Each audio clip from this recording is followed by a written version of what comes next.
안녕하세요, 모터리언 박상준입니다. 오늘은 포르쉐 마칸을 가지고 왔습니다. 작년 서울모터쇼에서 마칸 페이스리프트가 공개가 되고, 그리고 사전 예약을 받고 있었는데 이게 계속해서 밀리고 출고가 안 되고 이런 상황이 지속되다가 이제서야 조금씩 출고가 되기 시작했습니다. 뭐 작다면 작은 변화, 그리고 크다면 큰 변화를 가지고 온 마칸인데요. 내외관, 그리고 뭐 보이지 않는 부분에서의 변화는 어떤지 먼저 한번 살펴보시겠습니다. 마칸은 2014년 1세대 모델 출시 이후 35만 대 이상 판매됐을 만큼 인기가 높은 모델입니다. 지금 보시는 마칸은 1세대 페이스리프트 모델입니다. 2세대 마칸은 폭스바겐 그룹의 전기 플랫폼인 PPE, 프리미엄 플랫폼 일렉트릭을 바탕으로 전기차만 출시될 예정인데요. 현재 판매되는 내연기관 모델과 함께 판매될 예정입니다. 기존에는 제논 헤드라이트가 기본이었는데 신형은 풀 LED 헤드라이트가 기본 적용됐습니다. 또 포르쉐의 시그니처인 4포인트 주간주행 등도 적용됐죠. 옵션인 포르쉐 다이나믹 라이트 시스템 PDLS 플러스가 적용돼서 광범위하게, 그렇지만 필요한 부분만 비춰주는 기능이 적용된 모습입니다. 안개등, 그릴, 본인 라인도 한눈에 알아차리긴 어렵지만 조금씩 변경됐습니다. 보닛은 클램쉘 형태로 헤드라이트 쪽 부분이 뚫려 있습니다. 미니쿠퍼를 생각하면 되죠. 테일램프는 한 줄로 이어진 모습이 카이엔과 똑 닮았는데요. 911이나 파나메라 이런 모델들도 신형이 되면서 다 바뀌었죠. 신형 마칸은 4가지 새로운 컬러가 추가됐습니다. 화이트와 블랙 색상은 기본이고 나머지 색상은 옵션 금액을 지불해야 하는데요. 보시는 차량은 돌로마이트 실버 메탈릭 색상으로 130만원의 옵션 금액이 추가됩니다. 물론 커스텀 색상도 가능합니다. 휠은 18인치가 기본이고 21인치까지 옵션으로 추가할 수가 있습니다. 지금 보시는 휠은 20인치인데요. 가격은 530만원입니다. 트렁크 버튼은 후면 와이퍼 아래쪽에 위치하고요. 트렁크 용량은 기본 약 500리터, 폴딩 시에는 약 1500리터가 됩니다. 트렁크 아래쪽에 우퍼도 자리하고 있네요. 스티어링 휠의 전체적인 모양은 비슷하지만 부분적인 변화가 있었습니다. 스포츠 크로노 패키지 장착 시 스티어링 휠의 모드 스위치와 스포츠 리스폰스 버튼이 적용됩니다. 터치 스크린은 10.9인치인데 기존 7.2인치에서 많이 커졌죠. 새로운 PCM, 포르쉐 커뮤니케이션 매니지먼트 시스템이 장착됐습니다. 송풍구 디자인도 약간 변경됐습니다. 센터페시아 버튼들은 여전히 많습니다. 버튼 하나에 여러 기능을 담지 않는 포르쉐의 철학이 담겨 있죠. 기본 스피커는 기존 8개에서 10개로 업그레이드 됐습니다. 포르쉐는 옵션을 추가하는 재미가 있죠. 애플 카플레이를 추가하고 싶으면 50만원만 내면 됩니다. 현재 보시는 모델은 3,430만원의 옵션이 더해졌는데요. 선택된 옵션이 너무 많아서 자료로 대체하도록 하겠습니다.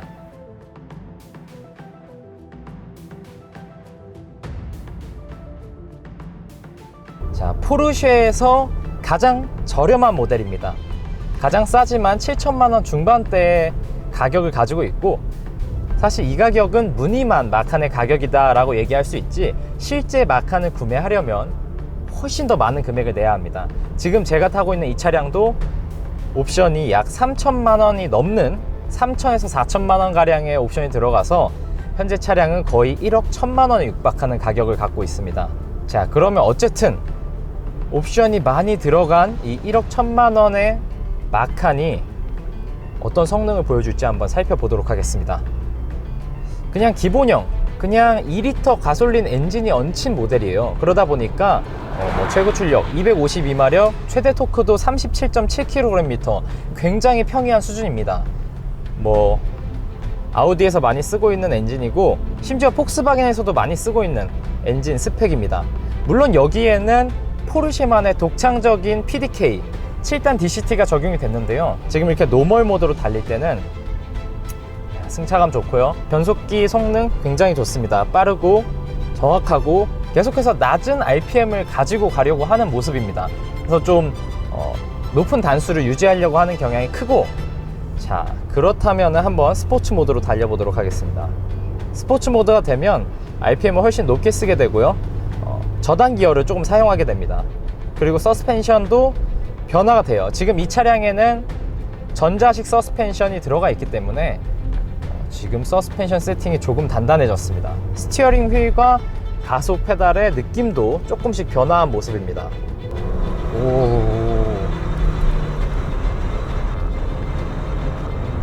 이 느낌이 와, 사실 전에 탔던 아우디 A5 스포트백이나 뭐 이런 모델들이랑 다 같은 스펙이에요, 엔진은. 그런데도 이 포르쉐만의 그 느낌이 있어요. 뭔가 정제된 느낌이다가 힘을 쏟아붓는 이런 느낌이 있습니다. 중요한 거는 확실히 변속기인 것 같아요. 이 PDK는 정말 변속기 중에서는 정말 탑 클래스에 있는 변속기라고 생각을 합니다. 변속 속도, 그리고 이제 패드 시프트를 활용해 보면, 자,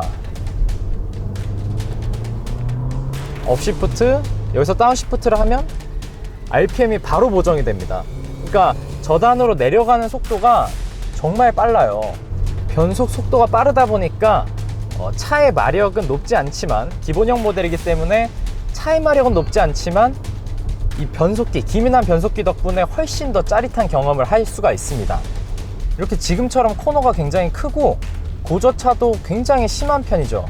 근데 이런 곳에서도 차체의 움직임이 상당히 안정적입니다.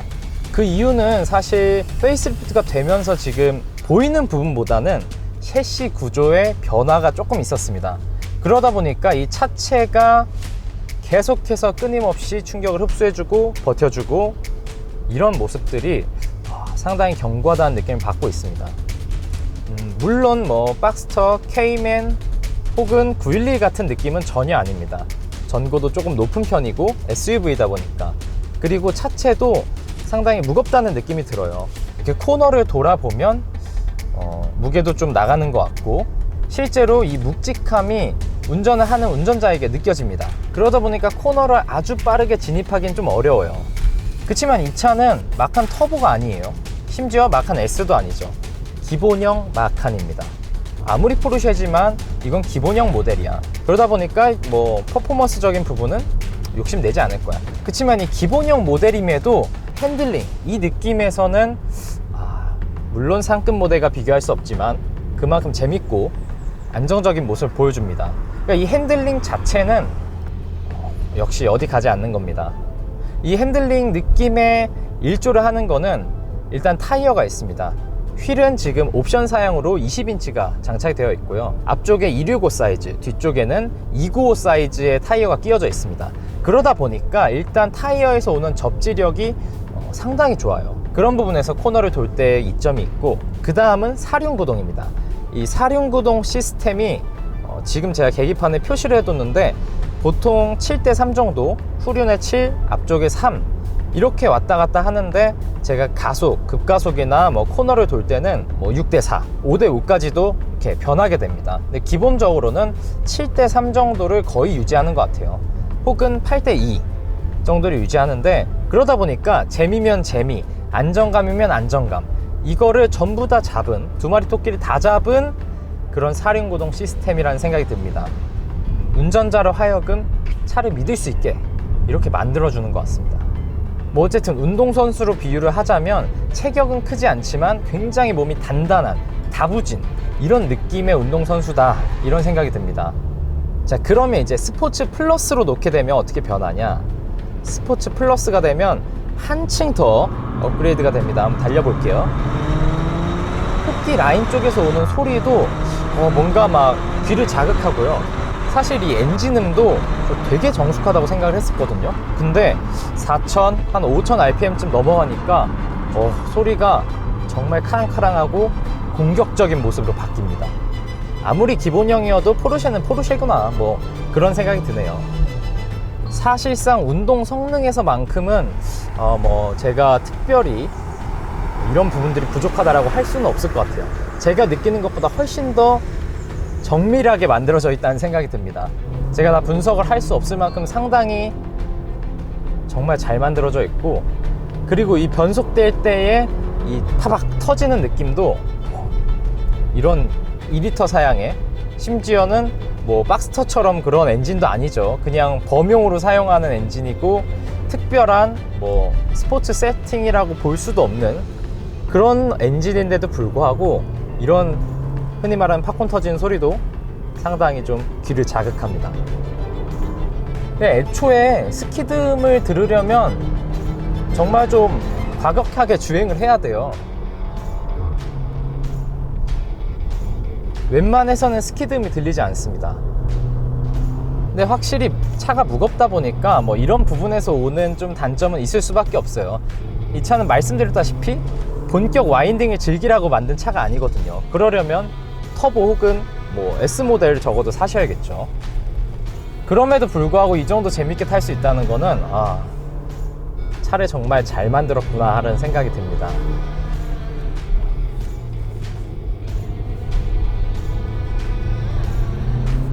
이 정도 큰 코너에서 조금 밟아야 스키듬이 들리는 정도니까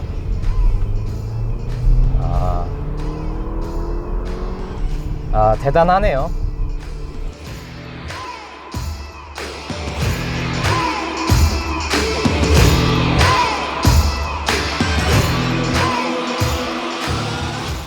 포르쉐를 탈 때마다 재밌다고 느끼는 것 중 하나가 지금 기본형 모델 사실 특출난 게 없어 보여요. 그런데도 불구하고 스포츠 플러스 모드 거기에 더불어서 이 스포츠 리스폰스 버튼까지 있습니다. 20초 동안 파워를 최대치로 끌어내는 거예요. 그러다 보니까 막 갑자기 스포츠카가 된 것 같은 느낌이 들어요. 그리고 소리도 뭔가 훨씬 더 이렇게 강력한 사운드가 납니다. 팝콘 튀긴 소리도 좀 나고요. 20초 금방이네요. 지금 이제 컴포터로 달리고 있는데 컴포트 모드에서는 코스팅 기능도 작동이 되고요. 그리고 계속해서 최대한 높은 기어로 7단으로 지금 6단인데 제가 발을 살짝만 떼면 또 7단으로 변속을 해요. 그러니까 연료 효율을 최대화한다. 이 컴포트 모드에서는 장거리 주행했을 때 리터당 10km 이상 나왔고요. 시내의 연비는 좀 떨어지긴 합니다. 하지만 이 정도 무거운 차체 크기도 뭐 작은 편은 아니죠. 컴팩트라고 제가 말씀드리고 있지만 차체 크기도 좀 있고 차체 무게 그리고 사륜구동 시스템 이런 많은 것들이 들어갔음에도 이 작은 2리터 엔진으로 끌고 가고 있어요. 어쨌든 이렇게 시내도로 다니다 보면 굉장히 매끄러운 감각에 또 놀라게 되고 또 좀 지금 차가 막히는데 지금 현재 모델에는 액티브 크루즈 컨트롤이 장착이 되어 있습니다. 그래서 액티브 크루즈 컨트롤과 더불어서 트래픽 잼 어시스트 기능도 있는데 요거는 이제 요 아래쪽 레버를 누르면 작동이 됩니다. 그래서 지금 눌러볼까요?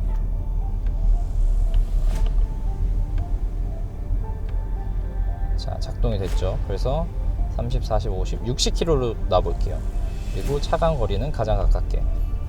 트래픽 잼 어시스트가 작동이 될 때는 차선 유지만 해주는 거예요. 차선을 이탈하지 않게. 그래서 약간 이렇게 왔다 갔다 차선을 끝에 쪽으로 왔다 갔다 하는 이런 모습을 보여주고 차선 중앙을 유지하는 기능까지는 아닙니다. 그렇지만 이 액티브 크루즈 컨트롤 ACC 기능은 상당히 잘 작동을 하고요. 그래서 이런 부분들 사실 뭐 포르쉐에 없는 옵션이 있을까요? 뭐 그런 생각이 들기도 하는데 반자율 주행과 관련된 옵션은 아무래도 대단히 좋은 편은 아닙니다. 나머지 부분들은 사실 뭐 제가 말씀드렸지만 옵션 면에서 너무나 풍부하기 때문에 통풍 시트도 당연히 있고 뭐 물론 다 옵션이지만 뭐 크로노 패키지 얘기가 나와서 말인데 이 시계가 저는 정말 마음에 들어요. 왜냐면 제가 또 시계를 좋아하는 편인데 기계식 시계 같은 뭔가 그 오래된 시계 같은 느낌이 드는 그런 느낌이에요. 그래서 가운데 디지털 시계 표시가 있긴 하지만 아날로그로 바늘이 이렇게 1초씩 째깍째깍 움직이고 또 저게 제가 여기서 지금 스포츠 크로노 패키지가 들어가 있기 때문에 여기서 스타트 버튼을 누르면 이렇게 초시계로 갑자기 변해요. 이 모습이 너무 멋있고 또 초시계를 멈추고 리셋을 했을 때 다시 본연의 임무로 자기 시계의 임무로 돌아가는 이런 모습까지 이런 부분들은 뭔가 저뿐만 아니라 많은 분들이 저것만큼은 갖고 싶다, 포르쉐가 아니어도 저건 갖고 싶다 이런 생각을 하실 것 같아요. 그래서 이런 부분들 되게 포르쉐라는 브랜드는 기계적인 느낌이 강한 브랜드인 것 같아요. 그래서 이 오프로드 기능도 있고요. 오프로드 모드를 눌러도 뭐 차고 조절은 안 되지만 에어 서스펜션이 없으니까, 그럼에도 이제 좀 감쇄력 조절이나 이런 것들을 통해서 최대한 오프로드를 잘 넘어갈 수 있도록 해줍니다. 그리고 뭐 당연히 힐 어시스트 기능이나 이런 것들도 다 있고, 시야도 윈드실드도 누워있고 A필러도 누워있고 좀 누워있긴 한데 전혀 답답하진 않습니다. 창이 의외로 좀 크고요. 앞쪽에 커터 글래스도 있고, 그리고 무엇보다도 A필러 쪽 시야가 굉장히 좋아요. 요즘 A필러 시야가 안 좋은 차량들이 간혹 있었는데 이 부분도 되게 좋고, 이제 뭐 시내 주행에서의 장점들은 제가 다 얘기한 것 같아요.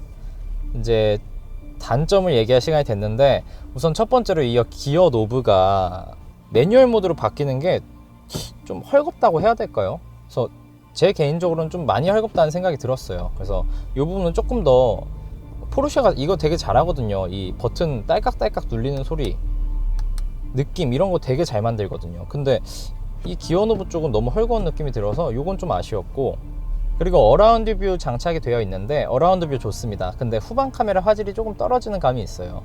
이 모니터는 아까 말씀드렸다시피 훨씬 더 커졌고 해상도도 굉장히 높고 쨍합니다.